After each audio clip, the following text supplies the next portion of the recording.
Imagine an area where children seldom ventured out to play in their neighborhood park. There was too much crime. It was a haven for drug dealing for decades.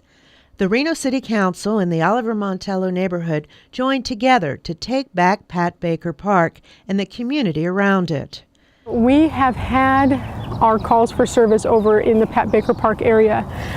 The City of Reno, the police department, we are going to continue with our enforcement efforts. We are going to continue to work with the community and the citizens to take the park back. Now the Reno City Council and its partners have established a comprehensive, permanent solution to improve the quality of life here. The council held a neighborhood meeting that drew more than 100 people. The sentiment of the council and city manager was echoed. Enough is enough. Through the urging of council member Jessica Sferrazza, the council created the Oliver Montello Task Force, which includes staff from 9 city departments. The task force has a new approach to the problem, which includes police and code enforcement, get residents engaged in the solution, create physical changes such as new playground equipment in the park, acquire property, and identify resources. By November of 2007, the task force was well on its way to achieving its goals. More than 100 volunteers helped in a massive cleanup of the Oliver Montello neighborhood. Councilmember Jessica Sferrazza, who represents this ward, rolled up her sleeves for the cleanup, and she has other plans for the community. One of the biggest priorities for me as a council person, this is one of the higher crime areas of the city of Reno. We want to clean this up. We've had great support from our police department. We're going to bust up these drug deals, and the neighborhood's taking back their neighborhood. They're just not going to put up with it anymore. Next step is really, to me, that's very important, is the Northeast Neighborhood Plan, which covers this area, and trying to encourage development and revitalization of the area, helping with small business loans, potentially for the commercial area around the park, and also assisting people with getting new roofs, maintenance to their homes with either low interest loans, or also getting Job Corps and some other community volunteers to come in and help this area fix up their properties. We're thinking in our fraternity, we really wanted to get more community service done. That's what our philanthropy is, doing a lot of community service. So we found this project, and a lot of us live around here, so we really wanted to help out. Garibaldo and other members of the Latin fraternity at UNR spent the morning cleaning debris from Teresa Sutton's yard. It's really nice the city come here to my house to clean all this stuff. I really thanks to the city, and I'm appreciate everything they doing.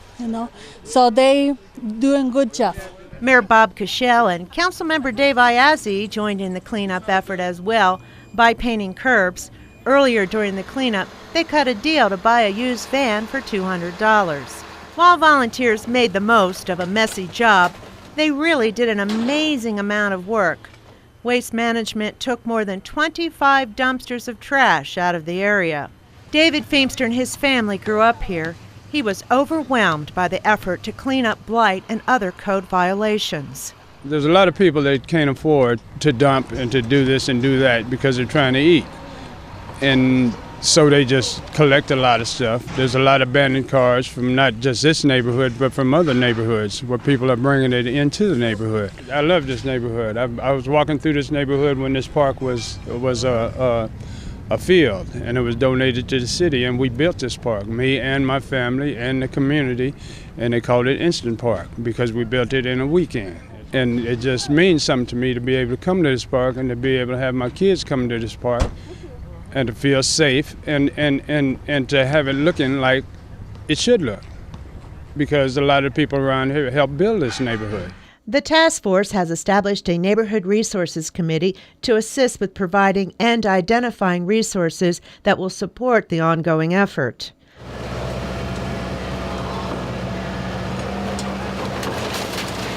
Another milestone in the Oliver Montello initiative came on April 16th of this year.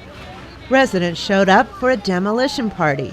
The City Council purchased 3 properties, a food and liquor store, a barber shop, and a mini market on Oliver and Montello streets. The city used nearly $1.7 million in community development block grant dollars to relocate the businesses and buy the land. The second step was acquiring these buildings. Today we're demolishing them. We're going through a visioning process right now with the neighborhood to find out what they want to replace these old buildings. And really this is the gateway to Pat Baker Park and really the gateway to the entire neighborhood. So it's an exciting day. I live in the neighborhood and I want to see changes made so the people aren't afraid to come down here.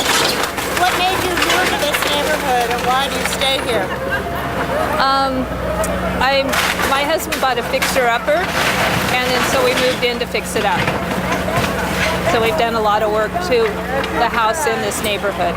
Are you seeing some hope now? Yes, optimistically hopeful. The City Council's task force completed a survey of nearly 100 homes. The top recommendations for the newly acquired properties are a child care facility, a recreation center, and a job training center. While efforts are moving forward to make these ideas a reality, the City Council is continuing its efforts to clean up the park. Despite economic challenges, in May, the Council approved about $140,000 for restrooms at Pat Baker Park. The city recently spent about $70,000 to resurface 15 streets here. A local architectural firm is working on a gateway design for the entry to Pat Baker Park to create a community atmosphere that will forever send a message that drugs and other crimes are no longer tolerated here. I just think that the citizens did a great thing in coming to the council, telling us exactly what they wanted to take back that area again, much in the same way that Pat Baker Park got started originally, and the city council was able to help them and do exactly what they wanted to do in their neighborhood. This is a perfect example where the city connects with neighborhoods, and whenever neighborhoods want us to do things for them, we basically provide them, energize neighborhoods. I mean, obviously without the community coming to us and letting us know what's important, we wouldn't know with Jessica Sferraza and other council people getting behind this neighborhood effort. I mean, that's what we do, including giving money to our neighborhood advisory boards.